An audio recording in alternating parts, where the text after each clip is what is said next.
আফসোস লিখ বলে আগেই ভালো ছিলাম, আগেই। ভাইয়ের আমার, বাবাকে ফাঁসির কাস্টে ঝুলিয়ে হত্যা করেছে, শহীদ করেছে, সদ্য বাবাকে হত্যা করেছে ফাঁসির মঞ্চ দিয়ে। সেই বাবার সন্তানকে 10-12 বছর আইনা ঘরে পুরেছে। এরপরেও যারা বলবে ভালো ছিল, আমি বলবো এদেরকে ধরে নিয়ে আইনা ঘরে ঢুকান। ঠিক কিনা বলেন? এদেরকে আইনা ঘরে রেখে আসেন। এত কিছুর পরেও যারা বলে ভালো, আগেই ভালো ছিলাম, এরা যারা বলে, আমি তো স্পষ্ট ভাষায় বলি, এদের জন্মে সমস্যা আছে। কথা বলেন না কেন? খোঁজ নিয়ে দেখেন, এদের মায়ের কাছে ইন্টারভিউ গ্রহণ করুন, এরা ওর মা নিজেই বলে দেবে আমার সন্তানের জন্মের সমস্যা। এত কিছুর পরেও বলে আগেই ভালো ছিলাম। ভাইরা আমার,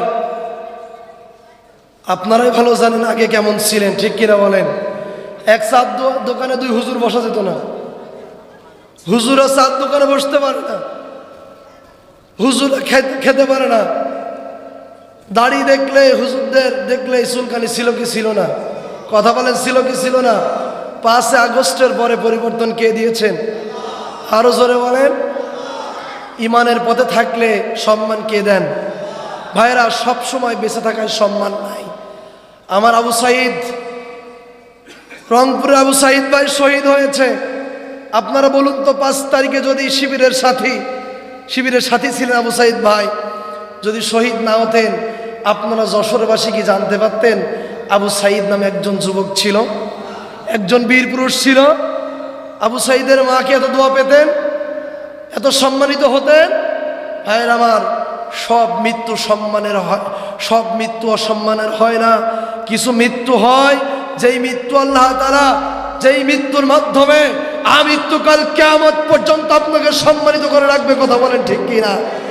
বিজয় তো আপনার হয়েছিল, ইয়াজিদেরও হয়েছিল না হয় নাই? ইয়াজিদের বিজয় হয়েছিল। হুসাইন সাময়িক পরাজয় হইলেও পৃথিবীর মানুষের কাছে আমৃত্যুকাল বিজয়ের বেশে হুসাইন থাকবে কি থাকবে না? আরো জলে থাকবে কি থাকবে না? ভাইরা আমার, সব পরাজয় নয়, কিছু পরাজয় থাকে সম্মানের, যেটা বিজয়ের চাইতে লাভবান হয়। কথা বলেন ঠিক কিনা? এখানেও আমার প্রিয় মাসুম ভাই বলছিলেন, শিয়া ভাইরা হুসাইন রাদিয়াল্লাহু তাআলা আনহুর শহীদের দিন কোন দিন ছিল জোরে বলেন? 10-এ। তারা গায়ে বাড়ি মারে, রক্ত বের করে, চাকু মারে, আর হাই হোসেন করে। প্রশ্ন করেছিলাম এক শিয়া ভাই, ভাই এগুলো কেন করেন? বলছে, ভাই আমরা ভালোবাসাই করি। হুসাইন নবীর নাতি, তার এই দিন রক্তাক্ত করা হয়েছে, তার ভালোবাসায় আমরা এই দিন এই কাজটা করি। আমি বললাম, ভাইরা আমার, এটা তো অন্যায় করেন।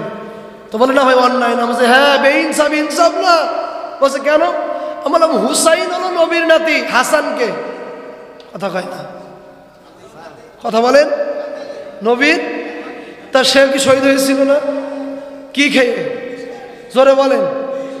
আরে ভাই, ভালোবাসায় থাকবে, হুসাইনের ভালোবাসায় শরীর থেকে মেরে মেরে রক্ত ঝরাও, হাসানের ভালোবাসায় তুমি কেন বিষ পান করো না? তার মানে তোমার এই বিশ্বাসের মধ্যে মুনাফিকি আছে, কুফরি আছে, মুশরিকি আছে। কথা বলেন ঠিক কি? ভণ্ডামি জায়গা হয় না, ভণ্ডামি জায়গা হয় না। এক নাতির জন্য, ভাইরা আমার, হুসাইনের জন্য ভালোবাসার কারণ আছে। হুসাইন ছিল হলো ইরানের জামাই। কাদের জামাই? জামাইয়ের প্রতি ভালোবাসা কম না বেশি? কথা বলেন, কম না বেশি? শ্বশুরবাড়ির লোকের জামাইয়ের প্রতি মহব্বত একটু বেশি হয়। হুসাইনের প্রতি মহব্বত শিয়াদের এই জন্য বেশি। হুসাইন ছিল ইরানের জামাই। কাদের? কোন দেশের জামাই? ইরানের জামাই। এই জন্য হুসাইনের প্রতি তাদের একটু মহব্বত বেশি। আমার ভাইয়েরা,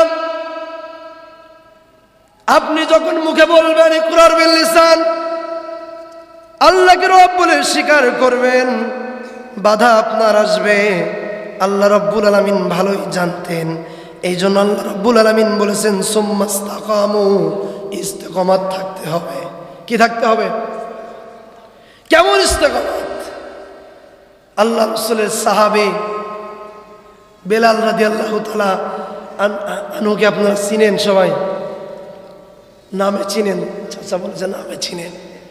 মানুষটা সুন্দর ছিল না, সুন্দর কথা বলেছে, নামে চিনি। মানুষটা সুন্দর ছিল না, ইথিওপিয়ার মানুষ ছিলেন, কালো কুচকুচে, কত কালো বলে শেষ করা যাবে না। ঠোঁটের কোনো সৌন্দর্য ছিল না, নাকের কোনো সৌন্দর্য ছিল না, একেবারে এমন একটি চেহারার মানুষ ছিলেন বেলাল। সেই বেলাল ইসলামের পথে আসার কারণে সম্মান বেড়েছে না কমেছে? এই বেলাল যখন ঈমান গ্রহণ করলো, তাওহীদের কালিমা গ্রহণ করলো, জুলুম কম না বেশি? আর একটা আওয়াজ দিয়ে বলেন, কম না বেশি? ভাইরা আমার, বেলাল ছিল উমাইয়ার গোলাম। কার গোলাম? জোরে বলেন, উমাইয়ার গোলাম। উমাইয়া তাকে নির্যাতন করলো। কি করলো? খাবার বন্ধ করে দিল। তারপরেও বেলাল ঈমান ছাড়ে না। করলো কি এবার? বেলাল রাদিয়াল্লাহু তাআলা আনহুকে পাগলা উটের পায়ে বেঁধে দিল। হযরত বেলালকে একটি পাগলা উটের পায়ে বেঁধে দিয়ে গরম মরুভূমি বালুর উপর দিয়ে টানতে থাকলো। টানতে টানতে বেলালকে এমন নির্যাতন করে, বেলাল নির্যাতন সহ্য করে, তারপরেও আল্লাহর ঈমান ছাড়ে না। সুবহানাল্লাহ, ঈমান ছাড়ে না, নির্যাতন শুরু করে যায়, ঈমান বেলাল ছাড়ে না। বর্ণনা আসে, মরুভূমির গরম বালুর উপরে যখন বেলালকে পাগলা উট টানতে থাকে, বেলালের মাথা একবার পাথরে আঘাত খায়, আর একবার বালুর উপরে, গরম বালুর উপরে আঘাত পায়। এইভাবে করতে করতে বেলালের পিঠ এবং মাথা থেকে, শরীর থেকে গোশতগুলো খসে যেতে থাকে। বলেন আল্লাহু আকবার। এরপরও বেলাল ঈমান ছাড়ে না। উমাইয়া বেলালের বুকে পাথর চাপা দিল, গরম লোহা আঘাত করতে থাকে, বেলাল বিচলিত হয় নাই, বেলাল ঈমান ছাড়ে না। কি ঈমান বেলাল নিয়েছে একটু চিন্তা করেন। উমাইয়া বেলালকে অফার দিল, বেলাল তোমাকে আমি সবচেয়ে সুন্দরী নারীর সাথে বিবাহ দেব, তুমি যা চাও তাই দেব, তোমাকে আজাদ করে দেব, তুমি কালিমা ছেড়ে দাও, তাওহীদ ছেড়ে দাও। বেলাল ছাড়ে নাই। বেলাল বলছে আহাদ আহাদ আহাদ। আল্লাহু আকবার। উমাইয়া চিন্তা করলো এভাবে হবে না।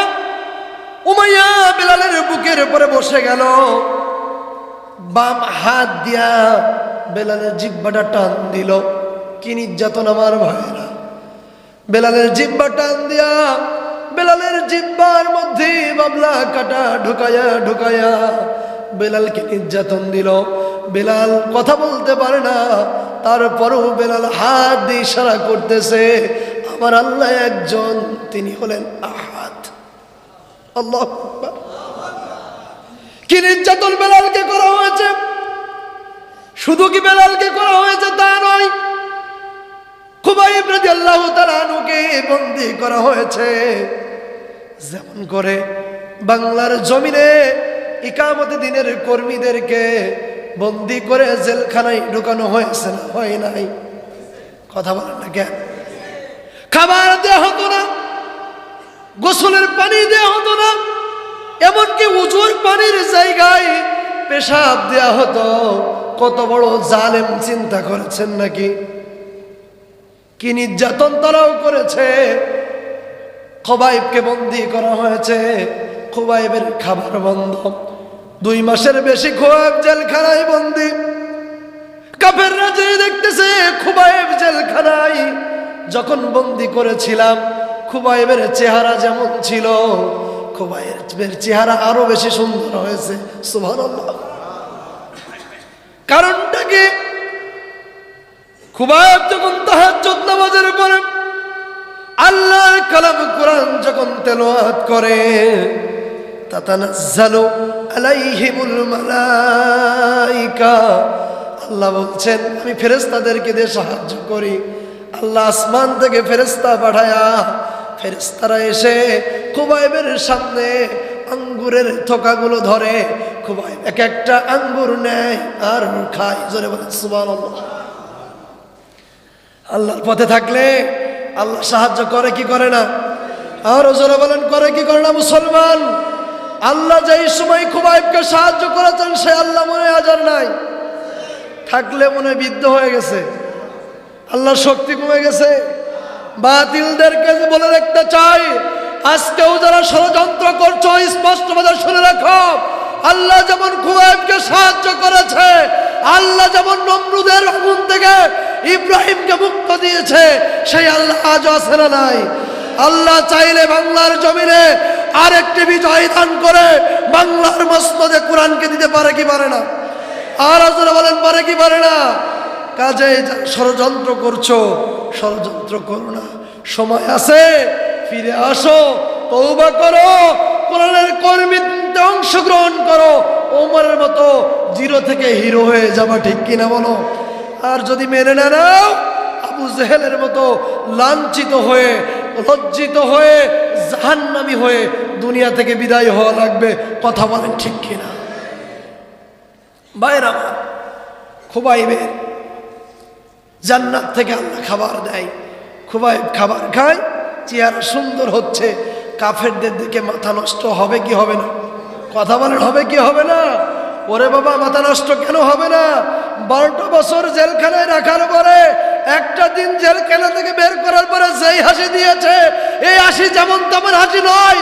একে যদি আবার জেলখানায় ঢুকায়, এ অচিরেই বেরিয়ে আমাদের চেয়ার কাটবে। কথা কয় না? কাজে এই কোরআনের পাখিকে আর বাঁচিয়ে রাখা যাবে না। ঢোকাও হাসপাতালে, চিকিৎসার নাম করে বিষ প্রয়োগ করে সুস্পষ্টভাবে কূটনৈতিকভাবে তাকে হত্যা করো, তাহলে আর দেশের ষড়যন্ত্র হবে না। ভারতের দাদাবাবুদের কথাই, তোমরা আল্লামা সাঈদীকে হত্যা করেছো, তাতে কি হয়েছে? এই বাংলার জমিনে হাজার হাজার কোরআন পাখি তৈরি হয়েছে, যারা আল্লামা সাঈদীর রেখে যাওয়া স্বপ্ন পূরণ করে বাংলার জমিনে কালিমার পতাকা উড়াবে, ঠিক কিনা?